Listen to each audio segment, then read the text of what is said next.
This channel does not promote any violent, harmful, or illegal activities. All content provided by this channel is meant for an educational purpose only. নমস্কার বন্ধুরা, all in one YouTube চ্যানেলে তোমাদের সকলকে স্বাগত। তো বন্ধুরা, একটা খুব ভাইটাল বিষয় নিয়ে আলোচনা করব।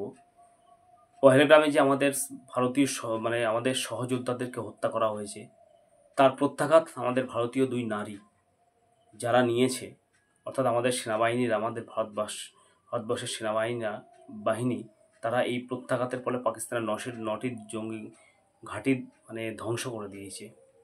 তো এই পহেলগ্রামের আমাদের এই অ্যাটাকের পর, জঙ্গি আক্রমণের পর আমাদের এক বীর যোদ্ধা, বীর সেনা জওয়ান, যার নাম হচ্ছে ঝন্টু আলী শেখ, নদিয়াতে বাড়ি তার, সেই ঝন্টু আলী শেখও শহীদ হয় এবং তার পরিবারের কাছে আমরা ঋণী। শত কোটি কোটি প্রণাম তার পরিবারের, মাতা পিতা এবং সবার পায়ে স্পর্শ করে আমরা প্রণাম করি। এবং ঝন্টু আলী শেখ, সে অমর বীর, সে সবসময় আমাদের মধ্যে থাকবে। তার আত্মবলিদান আমরা কখনো ভুলব না বন্ধুরা। কিন্তু বন্ধুরা, আজকে আমি একটা সোশ্যাল মিডিয়ায় একটা পোস্ট দেখছিলাম, একটা বিশেষ সংবাদ মাধ্যম, বড় পশ্চিমবাংলার একটা পেপার আর কি যাকে বলা হয়, তারা একটা পোস্ট করেছে ঝন্টু আলী শেখ অমর রাহে এরকম বলে। তো সেখানে 130 জন সামথিং মানুষ তারা ইমোজি, যে স্মাইল ইমোজি, সেইটা ব্যবহার করেছে এবং তাদের নামগুলো আমার মোবাইল স্ক্রিনে তোমরা দেখতে পাচ্ছ। তাদেরকে আমি বলবো, তাদের ধর্ম, এরা কোনো ধর্মই পালন করে না, এরা হচ্ছে টেরোরিস্ট বন্ধুরা, যারা যারা এই পোস্টটা করছেন। কারণ আমাদের ঝন্টু আলী শেখ, সে ভারতীয় এবং সে ভারতীয় সৈন্য, ভারত মাতার বীর সন্তান, এবং সে ভারতবাসীর জন্য জাতিভেদ, ধর্ম নির্বিশেষে সবার জন্য তিনি তার জীবনটা উৎসর্গ করেছেন বন্ধুরা। কিন্তু কিছু টেরোরিস্ট যারা ধর্মটাকে বেশি মনে করে, আমি মনে করি তারা সেই ধর্ম পালনই করে না, সেই ধর্ম সম্বন্ধে তারা কোনো কিছু জানেই না বন্ধুরা। যদি জানতো তাহলে তারা এই ধরনের স্মাইলি ইমোজিটা ব্যবহার করতো না। কারণ ঝন্টু আলী শেখ, যিনি আমাদের সব থেকে বড় কথা হচ্ছে তার কি ধর্ম দেখার দরকার নেই, তিনি হচ্ছে ভারতবাসী, ভারত মাতার বীর সন্তান বন্ধুরা। তিনি দেশের সৈনিক, তার পাহারায় আমরা বেঁচে থাকি। আমরা ভারতবাসীরা তার কাছে কৃতজ্ঞ, সারা জীবন আছি থাকব। কিন্তু এই যে যারা দেশের মধ্যে, ভারতের মধ্যে কিছু গদ্দার এখনো পাকিস্তান এবং বাংলাদেশকে সাপোর্ট করে যাচ্ছে তাদের পোস্টগুলোর মধ্য দিয়ে। এইবার আমি এই যে সোশ্যাল মিডিয়া থেকে যে স্ক্রিনশটটা নিয়েছি, এখানে জানি না এরা কোথাকার, কি বাংলাদেশের কার নাকি ইন্ডিয়ার। তো আশা করছি পুলিশ প্রশাসন থেকে শুরু করে সবাই, যদি এরা ভারতবর্ষের কেউ হয়ে থাকে, যেখানেও তাদের বাড়ি, আমি তার পুলিশ প্রশাসনকে রিকোয়েস্ট করবো, প্লিজ এদেরকে যত তাড়াতাড়ি পারেন ডিটেন করুন, এদেরকে যথোপযুক্ত শাস্তি দিন।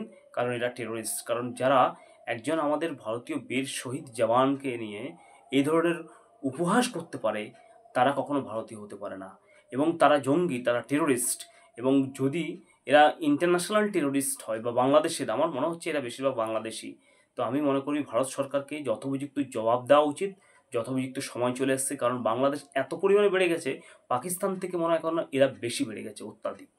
কারণ এদের চাল চলন সমস্ত কিছু, এরা ভারতের খাবে, ভারতের থেকে সমস্ত রকম সাহায্য নেবে, চিকিৎসা থেকে শুরু করে সমস্ত কিছু সাহায্য নেবে, অথচ ভারতের বদনাম করবে। এবং ভারতের সেনাবাহিনী মারা গেছে, হ্যাঁ, সেখানে সেই উপহাস করছে বন্ধুরা। তাহলে এরা মানুষ হতে পারে না, এরা টেরোরিস্ট। আর টেরোরিস্টের জায়গা সবসময় আমাদের পৃথিবীতে থাকার কথা নয়, তাদের জায়গা উপরে থাকার কথা। তো আমি মনে করি যারা এই ধরনের পোস্ট করছে, তাদের জায়গায় সরকারকে এবং আমাদের অনারেবল কোর্টকে অনুরোধ করব, তাদের জায়গায়, যে জায়গায় তাদেরকে, সেই জায়গায় আইনের মধ্য দিয়ে, প্রসেসের মধ্য দিয়ে তাদেরকে সেখানে পাঠিয়ে দিন। এটাই আমাদের অনুরোধ হবে।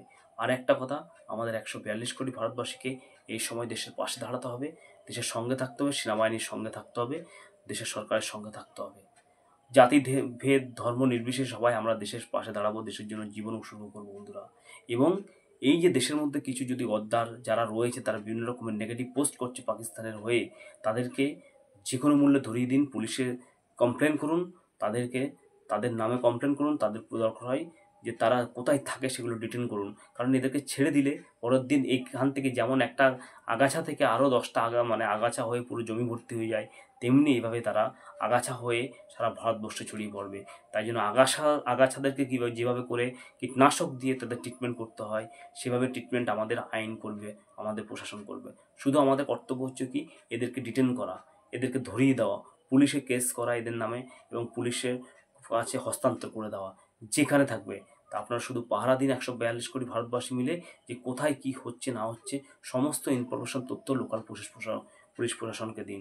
এই যুদ্ধের মধ্যে দিয়ে শুধু সেনাবাহিনীরা দেশের বাইরে শত্রুদের সঙ্গে যুদ্ধ করবে তা নয়, আমাদের দেশে বর্তমানে যে সমস্ত স্লিপার সেল লুকিয়ে রেখে পাকিস্তান বা বাংলাদেশটা ঢুকে পড়েছে, জামাত রাজাকার থেকে শুরু করে তাদেরকে আমাদেরকে খুঁজে বের করতে হবে, করে প্রশাসন দিতে হবে, হাতে তুলে দিতে হবে এবং যথোপযুক্ত শাস্তি ব্যবস্থা করে দিতে হবে।